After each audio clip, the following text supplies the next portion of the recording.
কাটলেন অধিনায়ক নুরুল হাসান সোহান, হতাশ সাইফ হাসান। ঠিক এখানেই শেষ ব্যাক টু ব্যাক চ্যাম্পিয়ন হওয়ার স্বপ্ন। ফাইনালের দিন দারুণ খেলছিলেন ইফতেখার আহমেদ আর সাইফ হাসান। এই দুজনের জুটিতে 100 রান টপকে যায় রংপুর রাইডার্স। ঠিক তখনই বাদে মহাবিপত্তি। দুই ব্যাটারের মধ্যে ভুল বোঝাবুঝি, ফলাফল রান আউট সাইফ হাসান। 26 বল থেকে 41 রান আসে এই ব্যাটারের ব্যাট থেকে। ততক্ষণে 102 রানের মধ্যে 4 উইকেট নেই রংপুরের। তখনই মনে হচ্ছিল সাইফ হাসান থাকলে হয়তো খুব সহজেই এদিন ম্যাচ জিতে যেত রংপুর রাইডার্স।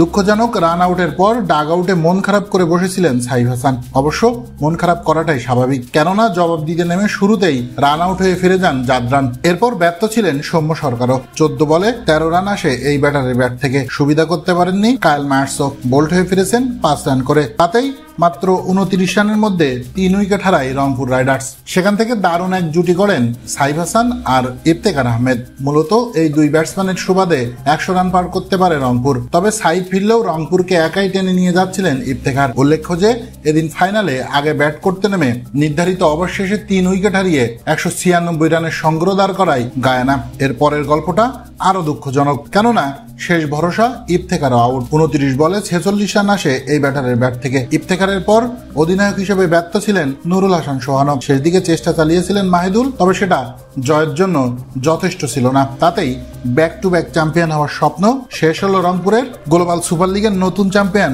গায়ানা ওয়ারিয়র্স।